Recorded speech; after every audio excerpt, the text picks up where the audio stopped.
হাতে সর সময় নেই। হিসেব বলছে 3 দিন মতো সময় রয়েছে রাজ্য সরকারের হাতে। আপাতত সরকারি কর্মীরা 27 জুনের অপেক্ষায়।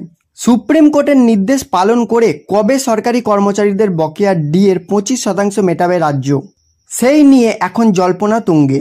গেরুয়া শিবির দাবি করছে বকেয়া ডিএ দেওয়ার বদলে ফের সুপ্রিম কোর্টে যেতে চলেছে মমতা সরকার। গতকাল এক ভিডিও বার্তায় বিজেপি নেতা জগন্নাথ চট্টোপাধ্যায় বিস্ফোরক দাবি করে বলেন, রাজ্য সরকার সুপ্রিম কোর্টের নির্দেশ মেনে বকেয়া মর্গ ভাতা দেবে না, পাল্টা ফের সুপ্রিম কোর্টের দ্বারস্থ হতে চলেছে রাজ্য। বিজেপি নেতা আরও বলেন, এই বিষয়ে রাজ্য 2টি অজুহাত খাড়া করেছে।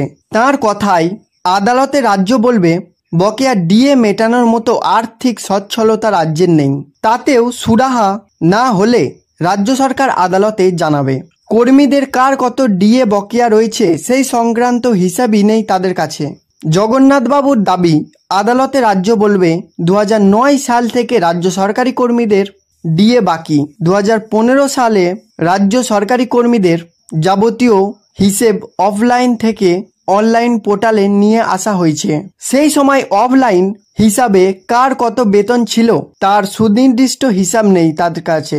তা বিবেচনা করতে গেলে প্রত্যেক কর্মচারী সার্ভিস বুক খতিয়ে দেখতে হবে, যা যথেষ্টই সময় সাপেক্ষ। যদিও ডিএ মামলার শেষ শুনানিতে রাজ্য সরকার সুপ্রিম কোর্টে জানিয়েছিল রাজ্য সরকারি কর্মচারীদের মোট বকেয়া ডিএর পরিমাণ সব মিলিয়ে প্রায় 40,000 কোটি টাকা। সুপ্রিম কোর্টের নির্দেশ মতো তার 25% অর্থাৎ প্রায় 10,000 কোটি টাকা চলতি মাসে মিটিয়ে দিতে হবে রাজ্যকে।